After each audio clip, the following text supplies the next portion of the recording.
ಗಣೇಶೋತ್ಸವ ಅದ್ಧೂರಿಯಾಗಿ ಮಾಡಬೇಕು ಅಂತೇಳಿ ಹಿಂದೂಗಳಿಗೆ ಆಸೆ ಇರುತ್ತೆ. ಈದ್ ಮಿಲಾದ್ ಅದ್ಧೂರಿಯಾಗಿ ಮಾಡಬೇಕು ಅಂತೇಳಿ ಮುಸ್ಲಿಮರಿಗೆ ಆಸೆ ಇರುತ್ತೆ. ಇದು ಅದ್ಧೂರಿಯಾಗಿ ನಡೆದರೆ ನಮ್ಮ ಬೆಳೆ ಬೇಯುವುದಿಲ್ಲ ಅಂತೇಳಿ ರಾಜಕಾರಣಿಗಳಿಗೆ ಒಂದು ಕೆಟ್ಟ ಮನಸ್ಸಿರುತ್ತೆ. ಹಾಗಾಗಿ ಎರಡೂ ಕಡೆ ಇರುವಂತಹ 10% ಅಥವಾ 20% ಕಿಡಿಗೇಡಿಗಳಿಗೆ ಏನಾದರೂ ಮುಲಾಮ್ ಹಚ್ಚಿ ಅದನ್ನು ಕೆಡಿಸುವಂಥ ಪ್ರಯತ್ನ ಮಾಡ್ತಾರೆ. ಕೊನೆಗೆ ಊರಿಗೆ ಊರೇ ಒತ್ತೂರಿಯುತ್ತೆ. ಅಲ್ಲಿ ನಾವು ಗಣೇಶೋತ್ಸವ ಮಾಡಿದ್ವಾ ಈದ್ ಮಿಲಾದ್ ಮಾಡಿದ್ವಾ ಯಾರಿಗೂ ಗೊತ್ತಾಗೋದಿಲ್ಲ. ನಿಜವಾಗ್ಲೂ ಈದ್ ಮಿಲಾದ್ ಆಗಲಿ ಗಣೇಶೋತ್ಸವ ಆಗಲಿ ಯಾಕೆ ವರ್ಷಕ್ಕೊಮ್ಮೆ ಒಂದು ರಿಲ್ಯಾಕ್ಸ್ ಆಗೋದಕ್ಕೆ, ಖುಷಿ ಪಡೋದಕ್ಕೆ, ಸಂಭ್ರಮ ಪಡೋದಕ್ಕೆ, ಮುಂದಿನ ವರ್ಷಕ್ಕೆ ಒಂದು ದಾಪುಗಾಲಿಡೋದಕ್ಕೆ ಇರುವಂಥ ಹಬ್ಬ ಹರಿದಿನಗಳು ಅಲ್ವಾ? ಇದರ ನಡುವೆ ಕೂಡ ಹಿಂದೂ ಕಾರ್ಯಕರ್ತರು ಒಂದು ಕಡೆ ಭರ್ಜರಿ ಪ್ರತಿಭಟನೆ ಮಾಡ್ತಾಯಿದ್ರು.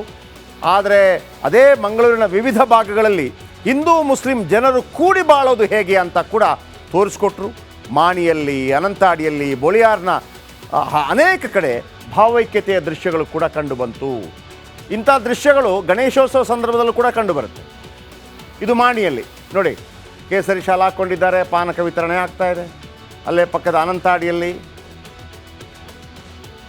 ಓಕೆ, ಆ ನಂತರ ಬೊಳಿಯಾರ್ನಲ್ಲಿ ಹಿಂದೂ ಮುಸ್ಲಿಂ ಬಾಯ್ ಬಾಯ್. ಈ ಥರ ಇದ್ರೆ ಕಷ್ಟ ಅಲ್ವ ರೀ? ಈ ಥರ ಇದ್ದರೆ ನೀವು ಹೆಂಗೆ ಓಟ್ ಹಾಕ್ತೀರಿ? ಅಭಿವೃದ್ಧಿ ಕೇಳಬೇಕಾಗತ್ತೆ, ಅಭಿವೃದ್ಧಿ ಮಾಡಿರೋದಿಲ್ಲ ಅಲ್ವಾ?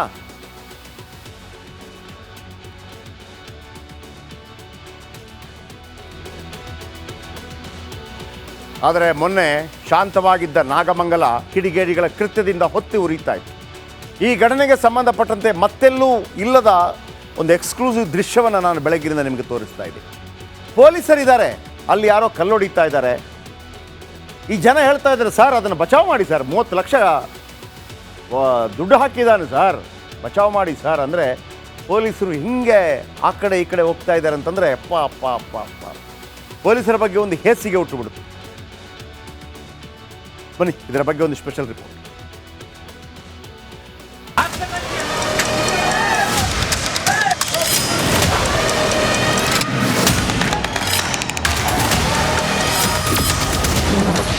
ಪೊಲೀಸರ ಕಣ್ಣೆದುರೇ ನಡೆದಿತ್ತು ಗಲಭೆ. ಸರ್ ಇವಾಗ ರೀಸೆಂಟ್ ಆಗಿ ಹಾಕಿರೋದು ಬಂಡವಾಳ, ಇವಾಗ ರೀಸೆಂಟ್ ಆಗಿ 30 ಲಕ್ಷ ಬಂಡವಾಳ ಹಾಕೋನೆ.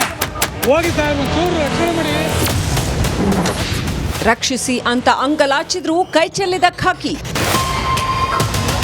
ಸರ್ ಇಷ್ಟು ಜನ ಇದ್ರೆ ಹೋಗ್ಬಿಡು, ಒಂಚೂರು ರಕ್ಷಣೆ ಮಾಡಿ ಸರ್. ಆರ್ಡರ್ಗೆ ಕಾದು ಕುಳಿತ್ರ ಪೊಲೀಸ್ ಸಿಬ್ಬಂದಿ.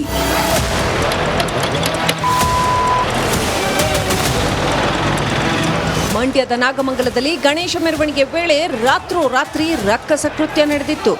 ಶಾಂತವಾಗಿದ್ದ ಊರು ಏಕಾಏಕಿ ಧಗಧಗನೆ ಉರಿದಿತ್ತು.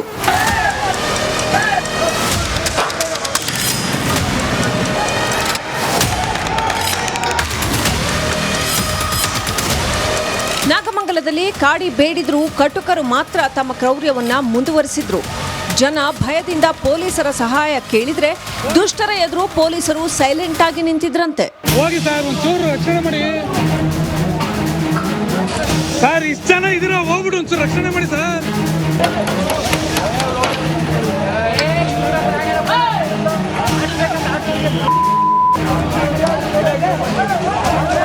ಈ ವಿಡಿಯೋ ಈಗ ನಾಗಮಂಗಲ ಗಲಭೆ ಕೇಸ್ನಲ್ಲಿ ದೊಡ್ಡ ಟ್ವಿಸ್ಟ್ ಕೊಟ್ಟಿದೆ. ಪೊಲೀಸರ ಕಣ್ಣೆದುರೇ ಎಲ್ಲ ಪುಡಿ ಪುಡಿ ಆಗ್ತಾ ಇದ್ರು ಪೊಲೀಸರು ಕೈ ಚೆಲ್ಲಿದ್ರ, ಇಲ್ಲ ಆರ್ಡರ್ಗೆ ಕಾದು ಕುಳಿತ್ರ ಅನ್ನೋ ಅನುಮಾನಗಳು ವ್ಯಕ್ತವಾಗ್ತಿದೆ. ಸರ್ ಇಷ್ಟು ಜನ ಇದ್ರೆ ಹೋಗ್ಬಿಡು, ಒಂಚೂರು ರಕ್ಷಣೆ ಮಾಡಿ ಸರ್.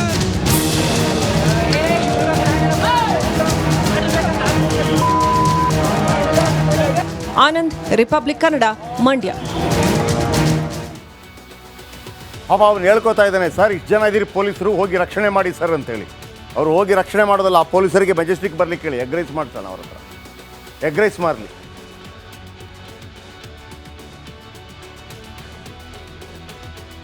ಅವನು ಪಾಪ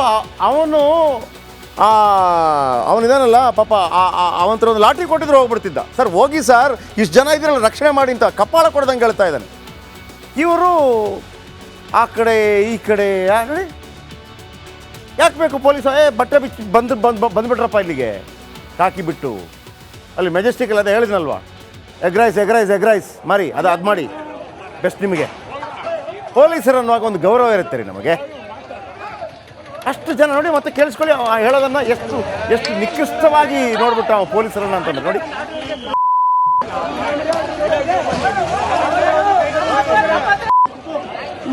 ಸರ್ ಇವಾಗ ರೀಸೆಂಟ್ ಆಗಿ ಹಾಕಿರೋದು ಬಂಡವಾಳ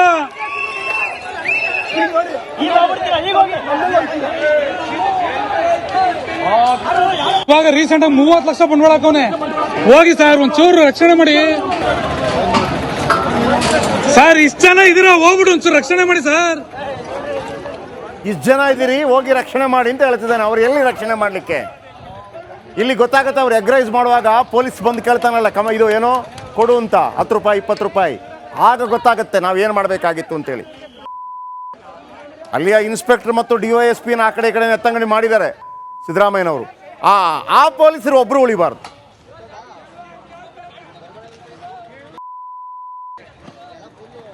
ಈ ನಡುವೆ ನೋಡಿ, ನಾನು ಒಂದು ಮಾತನ್ನು ಹೇಳಿದೆ, ಕಿಡಿಗೇಡಿಗಳಿರ್ತಾರೆ ಅಂತೇಳಿ. ಆದರೆ ಮಹಾ ಕಿಡಿಗೇಡಿಗಳು ಎಲ್ಲಿಂದ ಬಂದರು? PFI ಯಾಕೆ ಬಂತು ಇಲ್ಲಿ? PFI ಬಂತಾ? ಕೇರಳದಿಂದ ಬಂದ್ರ? ಹಾಗಿದ್ರೆ ಶುರು ಮಾಡಿದ್ಯಾರು? ಯಾರು ಶುರು ಮಾಡಿದ್ದು? PFI ಕಮ್ಮಕ್ಕೆ ಕೊಟ್ಟಿದ್ರೆ ಅದರ ಕೊಬ್ಬು ಇಳಿಸ್ಬೇಕಲ್ವಾ? ನಾಗಮಂಗಲದ ಗಣೇಶ ವಿಸರ್ಜನೆ ವೇಳೆ ಗಲಭೆ ಮಾಡೋದಕ್ಕೆ ಪ್ಲಾನ್ ಮಾಡಿತ್ತಾ? ಕೋಮು ಗಲಭೆ ಪ್ರಕರಣಕ್ಕೆ ಸ್ಫೋಟಕ ತಿರುವು ಸಿಕ್ಕಿದೆ.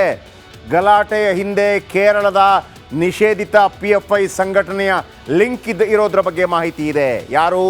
A44 ಯೂಸುಫ್, A61 ನಾಸಿರ್ ಮೇಲೆ ಡೌಟ್ ಇದೆ. ಯೂಸುಫ್ ಮತ್ತು ನಾಸರ್ ಇಬ್ಬರು ಕೇರಳದವರು. CCTVಯ ದೃಶ್ಯಾವಳಿ ಆಧರಿಸಿ ಇಬ್ಬರ ಬಂಧನವಾಗಿದೆ.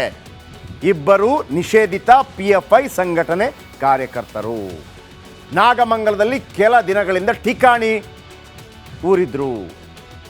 ಪಾತ್ರೆ ಮಾರ್ತಾ ಇದ್ರು, ಬೇಕರಿಯಲ್ಲಿ ಕೆಲಸ ಮಾಡ್ತಾ ಇದ್ರು. ಯಾಕೆ? ಈಗ ಕೆಲವರು ಹೇಳಿದ್ರಲ್ಲ, ಯಾಕೆ ಹೋಗಬೇಕು, ಮಸೀದಿ ಮುಂಭಾಗದಿಂದ ಹೋಗಬಾರ್ದು ಅಂತ ಕೆಲವರು ಹೇಳ್ತಾರಲ್ಲ. ಯಾಕೆ ಹೋಗಬಾರ್ದು? ಇವರು ಯಾಕೆ ಬಂದರು? ಇವರನ್ನ ಪ್ರಶ್ನೆ ಮಾಡಿ. ನೀವು ಯಾಕೆ ಇಲ್ಲಿ ಕಾಲಿಟ್ರಿ? ಧೈರ್ಯ ಇದೆಯಾ ನಿಮಗೆ ಪ್ರಶ್ನೆ ಮಾಡೋದಕ್ಕೆ? ಕೆಲವು ಎಡಬಡಿ ಅಂಗಿಗಳಿರ್ತಾವಲ್ಲ, ಪ್ರಶ್ನೆ ಮಾಡಿ. PFI ಇಬ್ಬರು ಯಾಕೆ ಬಂದರು? A44 ಮತ್ತು A61 ಪ್ರಶ್ನೆ ಮಾಡೋ ಧೈರ್ಯ ಇದೆ ನಿಮಗೆ? ಪ್ರಶ್ನೆ ಮಾಡಿದ್ರೆ ಪ್ರತಿಯೊಬ್ಬರನ್ನು ಪ್ರಶ್ನೆ ಮಾಡಬೇಕು, ಒನ್ ಸೈಡೆಡ್ ಅಲ್ಲ. ಆಮೇಲೆ ಗಣೇಶೋತ್ಸವ ಭಾರತ ದೇಶದ ಯಾವುದೇ ಮೂಲೆಯಲ್ಲಿ ಯಾವುದೇ ಜಾಗದಲ್ಲಿ ಎಲ್ಲಿ ಬೇಕಿದ್ರೂ ಕೂಡ ಮೆರವಣಿಗೆ ಹೋಗ್ಬೋದು. ಅದನ್ನು ತಡೆಯೋರು ಯಾರೂ ಇಲ್ಲ, ತಡೆಯಬಾರ್ದು, ತಡೆಯೋರು ಹುಟ್ಟಿಲ್ಲ. ಭಾರತ ದೇಶದಲ್ಲಿ ಗಣೇಶೋತ್ಸವದ ಆಗದೆ ಇನ್ನೆಲ್ಲರೂ ಆಗಬೇಕು? ಇನ್ನೆಲ್ಲ ಆಗಬೇಕು ಗಣೇಶೋತ್ಸವ? ಇಲ್ಲೆಲ್ಲ ಆಗಬೇಕು ಶಾರದೋತ್ಸವ? ಇನ್ನೆಲ್ಲ ಆಗಬೇಕು ದಸರಾ? ಇಲ್ಲಿ ಮಾಡಬೇಡಿ ಅಂತ ಮಾತ್ರ ಹೇಳಬೇಡಿ. ಇದರ ಮುಂದೆ ಮಾಡಬಾರ್ದು, ಅದರ ಮುಂದೆ ಮಾಡಬಾರ್ದು. ಮತ್ತೊಮ್ಮೆ ಹೇಳ್ತಾ ಇದ್ದೀನಿ, 1947ರಲ್ಲಿ ಈ ಭಾರತ ದೇಶ ಇಬ್ಬಾಗವಾಗಿದ್ದು ಧರ್ಮದ ಆಧಾರವಾಗಿ ಒಂದು ಮುಸ್ಲಿಂ ರಾಷ್ಟ್ರವಾಗಿ. ಆದರೆ ನಾವು ಹಿಂದೂ ರಾಷ್ಟ್ರ ಅಂತ ಮಾಡಿಕೊಳ್ಳಿಲ್ಲ. ಜಾತ್ಯತೀತ ಇರಪ್ಪ ಎಲ್ಲರೂ ಅಂತೇಳಿ. ಹಾಗಿದ್ರೆ ಇದು ಹಿಂದೂ ರಾಷ್ಟ್ರ ಅಲ್ವಾ? 47ರ ಆಧಾರದ ಪ್ರಕಾರ ಹಿಂದೂ ರಾಷ್ಟ್ರ ಅಲ್ವಾ? ಧರ್ಮದ ಆಧಾರದಲ್ಲಿ ತಾನೇ ವಿಭಜನೆ ಆಗಿದ್ದು, ಹೌದಾ ಅಲ್ಲ? ನಾವೇನು ಹೇಳಿದ್ವಿ? ನಿಮಗಿಷ್ಟ ಇಲ್ಲ ಅಂದರೆ ಹೋಗ್ಬೇಡ್ರಪ್ಪ. ಇವತ್ತು ಗಣೇಶೋತ್ಸವ ಮಾಡಬೇಡಿ, ಅರೆ ಇದರ ಮುಂದಿಂದ ಹೋಗಬಾರ್ದು, ಅರೆ ಲಾಜಿಕ್ ಅಲ್ವಾ ಪ್ರಶ್ನೆ?